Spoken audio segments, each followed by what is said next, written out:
Conhecemos a linguagem, passamos a compreender a linguagem, vamos agora compreender o que é a composição.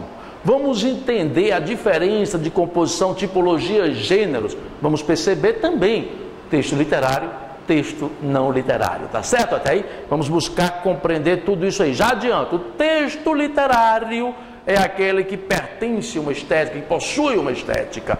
O texto não literário é aquele texto conceitual, é aquele texto didático, é aquele texto utilitário, tá certo até aí? Então vamos lá, composição, tipologia e gêneros, comigo. Veja cá, quanto às composições, texto pode ser escrito em prosa de forma narrativa, de forma descritiva, de forma dissertativa ou mista, correto? Olha lá, composição a qual apresenta a sequência de um fato por meio de verbos de ação, ok? Responsáveis por uma trama. Essa trama envolve o quê? Personagens, aí vem os elementos, o narrador, o tempo, o espaço, tá certo? A descrição, composição que prima pela representação visual, por meio da escrita, de um ser, objeto, paisagem ou ambiente.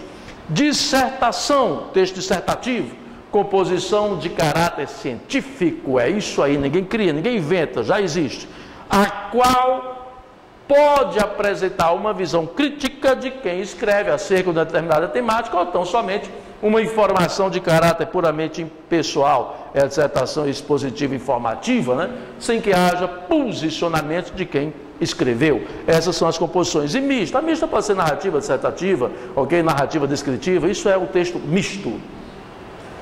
Quanto aos gêneros, bom, alguns gêneros são importantes, nós devemos conhecer. Por quê? Porque de repente eu deparo com um texto, um conto, por exemplo, e aí é fundamental que eu busque compreender o que é o conto, que eu passe a entender esse gênero. Quando eu vou buscar entender o gênero, então eu vou mesmo para a tipologia. Cuidado com isso aí.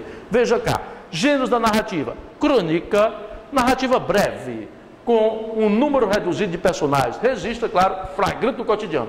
A crônica tem como característica principal o flagrante do cotidiano. E o conto, narrativa também breve, muito parecida com a crônica. A diferença é que a crônica tem que ser o flagrante do cotidiano e o conto não. Tá? O conto pode ter um tom humorístico? Pode ter, assim como a crônica. Tá certo? O conto pode ter uma ligação fantástica, pode ser um conto tradicional, o desfecho inesperado, tá certo? Mas o que caracteriza mesmo o conto é o clímax, único clímax. E o que caracteriza a crônica é o flagrante do cotidiano. São muito parecidos.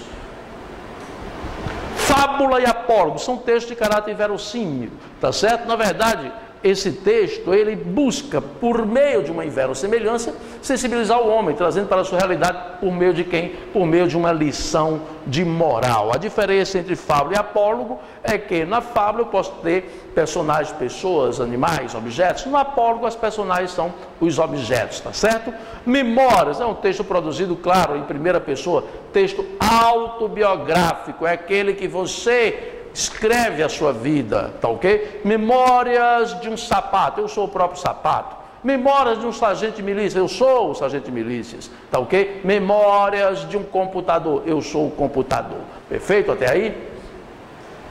Gêneros da dissertação, alguns importantes. Artigo editorial. Qual é a diferença entre um e outro? O artigo tem uma postura crítica, assim como o editorial. São dois textos de caráter reflexivo, tranquilo? Agora, a principal diferença qual é? O artigo, quem responde por ele é o articulista. Aquele que escreveu.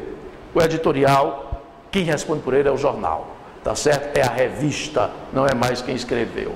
Tá bom? E aí, outra diferença também marcante entre um gênero e outro é que no editorial as estatísticas são mais acatáveis, aceitáveis que mesmo em um artigo, tá certo? Manifesto e verbete. Manifesto é uma declaração pública.